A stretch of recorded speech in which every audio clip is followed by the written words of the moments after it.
Hey guys, welcome back to another video. तो आज हम कुछ एसएससी के प्रीवियस ईयर क्वेश्चन करने वाले हैं। जैसे कि अभी आप सभी को स्क्रीन में दिख रहा होगा, मैंने प्रतिशत के कुछ क्वेश्चन्स उठाए हैं, तो आपको आज उसी सब के प्रैक्टिस कराऊंगा। तो आप सभी वीडियो को देखते रहिए। सबसे पहले हमने पेन चूज़ कर लिया। कलम क्वेश्चन क्या करा देखिए, कहता है कमल के पास कुछ सेब है और उसने जितने खाए उससे 40% अधिक क्या किए, बेच दिए। उसने 70 से बेचे, तो बताइए उसने कितने सेब खाए। देखिए क्या करा, उसने 40% अधिक बेचे। दैट मीन्स क्या, 40% अधिक बेचे मतलब 140% उसने क्या किए, 140% उसने बेचे, 140% बेचे। कहता उसने 70 सेब बेचे, 140% बेसिकली 70 सेब के इक्वल है, 70 से इक्वल है। अब काट दीजिए, 1 जीरो से 1 जीरो गया, 7 से कटा तो 2 बार में चला गया, 7 दूनी 14। तो 1% का मतलब क्या हो गया, 1% का मतलब हो गया आपका जाके 1/2। ठीक हुआ यहाँ तक, ठीक है। तो उसने कितने सेब खाए, तो उसने बेसिकली 40% अधिक बेचे, तो 100% उसने क्या किए, खाए। तो 100% यानी कि 100 से गुना कर दीजिए। 100 से गुना कर देंगे तो 100% निकालने के लिए इधर भी करना होगा। तो इधर इतना लिखने की जरूरत नहीं, 100 से गुना कीजिए, 2 से काटिए तो कितना आ जाएगा, आंसर आ जाएगा 50। यानी कि उसने 50 सेब आपका क्या क्या था, तो खाया था। इसका आंसर ये आ गया। चलिए नेक्स्ट स्लाइड की ओर जाते हैं। तो स्लाइड 2। अब देखिए यहाँ पे क्या है, एक्स वाई से 5 गुना लंबा है। ये एक्स है और ये क्या है, वाई है। क्या कहता है, एक्स वाई से 5 गुना लंबा है। ध्यान दीजिएगा, एक्स वाई से 5 गुना लंबा है, यानी कि ये यदि एक्स है, या फिर यहाँ पे कुछ भी मान सकते हैं। जैसे कि यहाँ पे मैंने एक्स माना, आप कुछ भी ले सकते हैं। यहाँ पे आप मान लीजिए एम ले सकते हैं, या ऐसे भी कुछ भी ले सकते हैं। तो ये क्या है, ये 5m है, 5 गुना लंबा है। ये m है तो ये 5m है, ठीक है। तो y x से कितना प्रतिशत कम है, किससे, x से। x को नीचे पटिए, क्या है 5m, 5m को नीचे पटिए, कितना गुना कम है, कम है। तो देखिए कितना है, 4 है, 4m कम है। तो m से m कटा, प्रतिशत निकालने के लिए 100 से गुना कर दीजिए। तो 100 से गुना कीजिएगा तो कितना आ जाएगा, 5 इधर 20 और इधर कितना आ गया, 20 चलिए 80, यानी 80% आपको क्या आ जाएगा, आंसर आ जाएगा। तो 80% आंसर मिल गया। चलिए नेक्स्ट स्लाइड की ओर जाते हैं। ये आ गया क्वेश्चन। पढ़िए क्या करें, किसी विवाहिक समारोह में 32% महिला है, किसी विवाहिक समारोह में 32% महिला है और 54% पुरुष है, 196 बच्चे हैं, तो उस विवाहिक समारोह में पुरुषों की संख्या कितनी है। तो यहाँ पे हमें बच्चों की संख्या दी है। अब हमें बच्चों की संख्या से हमें क्या निकालना होगा, पुरुषों की संख्या। तो बच्चों की संख्या देखिए, टोटल कोई भी चीज़ 100% होती है। देखिए 32% क्या है, 32% आपका महिला है। उसके बाद 54% क्या है, 54% आपका पुरुष है। और देखिए कितना हो गया, जोड़िए तो 4 और 2 6 हो गया, और इधर 3 5 और 3 कितना हो गया 8, यानी 86%। यानी कितना बचा, इधर का 4, इधर का 4 और इधर दे देंगे, कितना आ जाएगा, यानी 14, यानी 14% हमारा क्या बचा, 14% यहाँ पे बच्चा है। ठीक है, यहाँ तक 14% हमारा बच्चा है। तो देखिए 14% बेसिकली रिप्रेजेंट कर रहा है 196 बच्चे को। यहाँ पे दिया है ना 196, तो 196 बच्चों को 14% रिप्रेजेंट कर रहा है। ठीक है, तो काट देंगे तो कितना आ जाएगा, 14 14 96, तो 14 यानी 1% बेसिकली, 1% लिखने में थोड़ा असुविधा हो रहा है। 1% बेसिकली कितना को रिप्रेजेंट कर रहा है, 14 को रिप्रेजेंट कर रहा है। ठीक है, यहाँ तक। तो पुरुष कितना, पुरुषों कितने हैं, तो पुरुष देखिए 54% यहाँ पे पुरुष है, 54%। तो बेसिकली हमें क्या करना होगा, 54 और 1% बराबर 14, तो 54 को 14 से गुना कर दीजिए। अब आपको गुना करने तो आता ही होगा। अब यूनिट डिजिट भी लास्ट से देखिए, 4 4 कितना होता है 16, लास्ट में जिसके 6 है, तो लास्ट में एक ही 6 है, 756 का ही लास्ट में 6 है, नहीं तो किसी का नहीं है। तो ये हो जाएगा हमारा आंसर। चलिए नेक्स्ट क्वेश्चन की ओर आगे बढ़ते हैं हम लोग। तो ये आ गया हमारा दूसरा क्वेश्चन। क्या कर रहा है, ए बी से 20% के बराबर है, ए बी के 20% के बराबर है, तो बी सी के 25% के बराबर है। तो सी का कितना प्रतिशत ए है।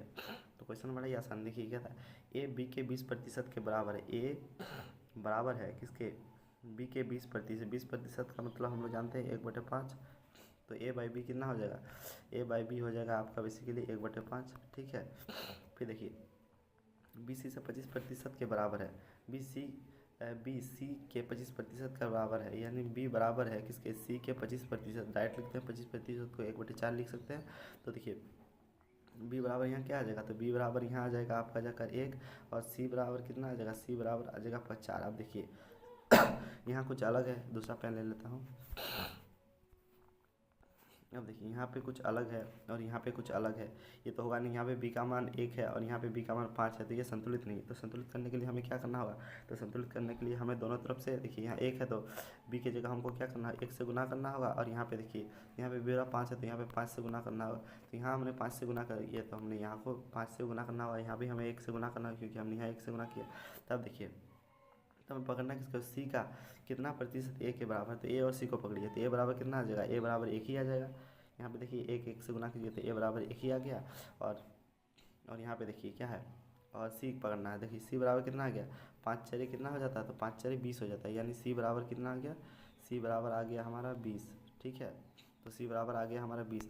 अब हमें क्या करना है, तो हमें सी का कितना प्रतिशत ए के बराबर है, सी का किसका, सी का, तो सी को नीचे पटकिए, सी का कितना प्रतिशत ए के बराबर है, यानी 1 के बराबर, तो कितना हो जाएगा, काटिएगा तो 1/20 को हम डायरेक्ट 5% लिख सकते हैं, यानी हमारा डायरेक्ट आंसर कितना आ गया, 5%। या फिर अगर आपको ये समझ नहीं आता है तो आप 100 से गुना करके प्रतिशत निकाल लीजिए, 100 से गुना कीजिए तो आपको ही आ जाएगा। तो चलिए नेक्स्ट स्लाइड की ओर जाते हैं आगे।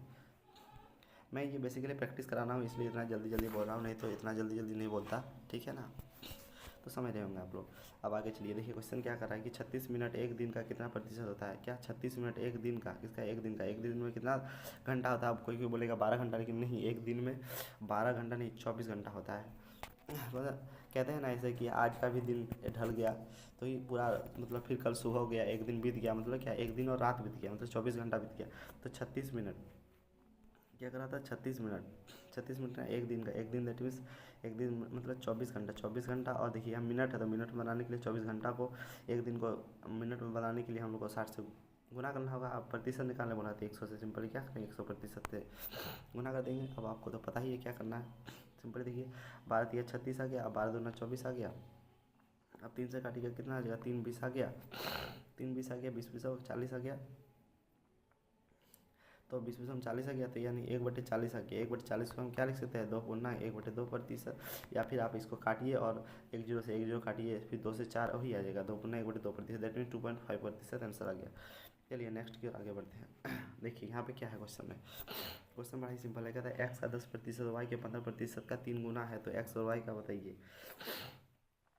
कहता है एक्स का 10%, एक्स का 10%, एक्स का 10%, वाई के 15% का 3 गुना है, दैट इज़ वाई के 15% का 3 गुना है। यानी अगर हम दोनों, मतलब हम दोनों ही अगर हम इसको बराबर करेंगे तो हमें इससे 3 से भाग देना होगा, तभी ये चीज़ बराबर, 3 से सॉरी गुना करना होगा, तभी ये चीज़ बराबर होगा। नहीं समझे, देखिए क्या कर रहा है कि एक्स का 10%, वाई के 15% का 3 गुना है, किसका, अगर एक्स का 10% जितना है उतना वाई के 15% का 3 गुना करेंगे तब बराबर होगा। तो वाई के 15% का 3 गुना किए तभी बराबर हुआ। क्वेश्चन को ध्यान से समझिए, यहाँ पे बात है, ठीक है ना।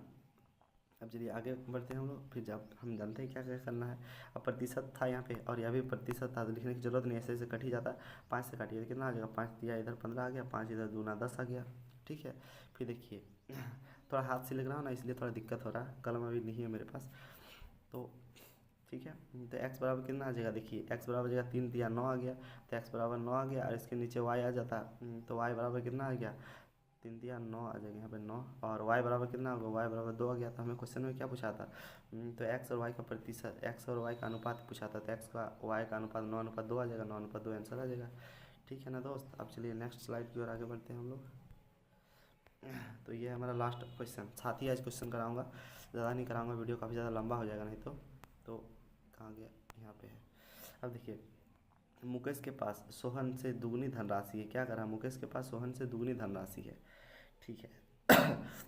ये है मुकेश, ये है सोहन, तो मुकेश के पास सोहन से दुगनी धनराशि है, और सोहन के पास पंकज से 50% अधिक धनराशि, ये है पंकज, पंकज से 50% अधिक धनराशि है, तो औसत इतना दिया है, तो मुकेश के पास कितनी धनराशि, ये क्वेश्चन है। तो देखिए कह रहा है क्या, सोहन के पास पंकज से 50% अधिक धन है, तो मान लेते हैं हम लोग पंकज के पास कितना है, 100 है, ठीक है, पंकज के पास 100 है, तो इससे 50%, दैट मीन्स क्या, 150 इसके पास है, 100 है तो 100 का 50% करेंगे, अधिक बोल रहा है पॉजिटिव, तो 150 हो जाएगा, और 150। अब देखिए क्या करा, फिर क्वेश्चन में कह रहा है इससे, अब सोहन का दुगना किसके पास है, मुकेश के पास है, सोहन का दुगना 150 का दुगना कीजिएगा तो 300 आ जाएगा, यानी इसके पास 300 रुपया है, ठीक है। अब देखिए तीनों का औसत दिया था कितना, तीनों का औसत 110 रुपया है, तो हम क्या करेंगे, तीनों का औसत निकालेंगे। अब देखिए औसत कैसे निकालते हैं आपको तो पता ही होगा, तीनों को जोड़िए कितना, 100 300 400 400 550, यानी कि 550 बटे क्या होगा, 550 बटे 3 कीजिए, 550 बटे 3 यूनिट बेसिकली 110 के बराबर है, 110 के बराबर, ठीक है। 110 के बराबर आप काटने तो आपको पता ही होगा, 1 0 से 1 0 गया, 11 कितना, 11 × 5 = 55, 5 बार में कट गया, 5 बार में कट गया, तो 1 यूनिट का वैल्यू कितना आ गया, 1 यूनिट का वैल्यू आ गया आपका जाकर 3/5, 3/5, ठीक है। तो क्या करा, तो मुकेश के पास कितनी धनराशि है, तो मुकेश के पास कितनी धनराशि है, तो आप यहाँ पे देख सकते हैं मुकेश के पास 300 रुपया, 300 यूनिट मतलब है कोई भी चीज़, तो 300 यूनिट है और इतना, तो हम क्या करेंगे 300 का 3/5 मुकेश के पास धनराशि है, तो 5 से काट देंगे, तो 5 से काटना ही होगा, 6 60 बार में चला गया, 60 में और 6 दिया 18, 180 रुपये आंसर हो जाएगा। तो ये हो गया आंसर। तो आपको समझ में आया? अगर समझ में आया तो वीडियो को लाइक कीजिए, चैनल नया सब्सक्राइब कीजिए। मिलते हैं इस टाइप से अलग अलग वीडियो के साथ। Thank you so much for watching. देखिए घर वाले प्रेम से।